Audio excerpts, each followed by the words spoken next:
Joining us now, Democratic analyst Jonathan Harris and GOP strategist at Axiom Strategies, Erin Perrine. Thank you both. Good to see you. Let me start with you, Jonathan. With RFK gaining momentum, essentially getting on the ballot in places he so desperately wants to, how problematic is that for President Biden? Well, I know that he has some kind of announcement coming up, and unless that announcement is he's dropping out of the race, I think everybody understands clearly that he's really just there to be a spoiler. He's really just there to be a spoiler, more specifically for President Biden. Any student of political history knows that the more you rev up a third-party candidate, the more that it usually hurts the Democrats. He has no chance at winning. His entire family came out and endorsed President Biden.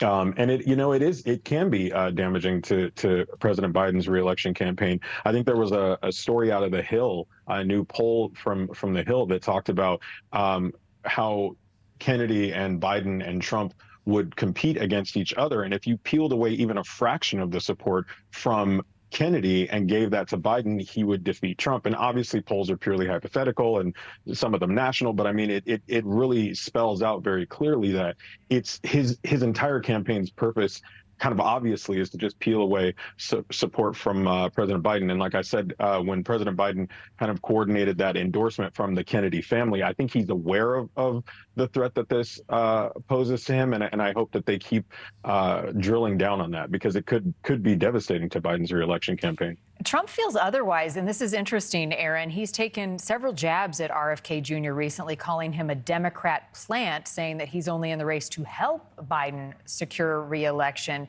What do you make of that?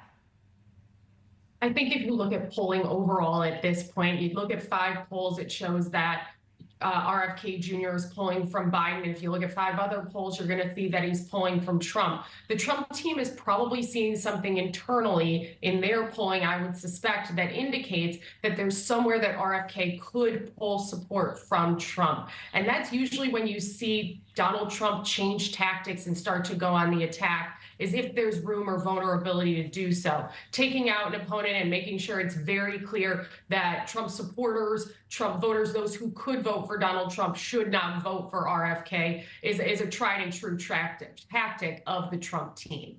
Jonathan, I want to talk to you about these protests that have been happening. Trump has said Biden is nowhere. The silence is deafening. Should the president come out and address what's happening? Does he risk harming himself further politically by not doing so?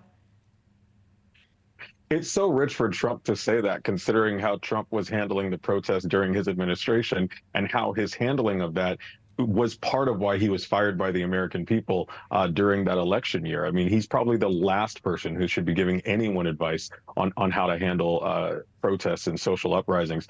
Look, it's a tough position that President Biden is in with all of this, because people don't really think about it. But the truth of the matter is President Biden and former President Trump have a very similar position on supporting Israel, because it's really a U.S. position to support Israel. So it's going to be difficult for President Biden to, he's spoken up for the Palestinians. He's insisted that aid get into Gaza and so on and so forth. But it's hard to walk that line when you're also supporting Israel's military. And so you also run the risk of young people are the ones that are primarily protesting the actions of Israel, and young people are our core voter base for President Biden. So he's got to walk that line very, very carefully. And I mean, look, there's nothing wrong with people protesting and demonstrating. It's wrong when it becomes violent and starts to destroy property and things like that. But a lot of people are just upset about the protests themselves. And I think, that historically, we've had protests on college campuses against war and social issues for generations in this country. So I think that's a little silly. But President Biden's got to walk that line very carefully. Yeah, the message gets lost when the protests are no longer peaceful. I just have a little less than a minute left. Erin, I'll give you the final word. A debate between Biden and Trump. How important is that right now as we near the November election?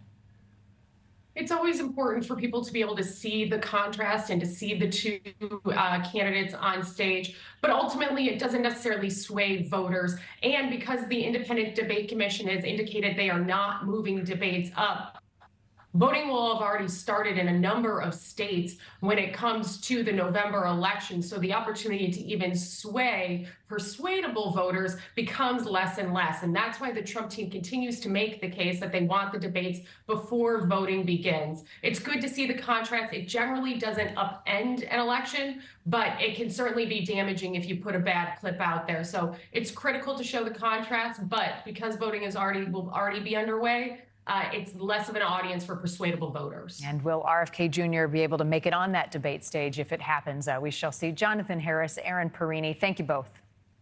Thank you.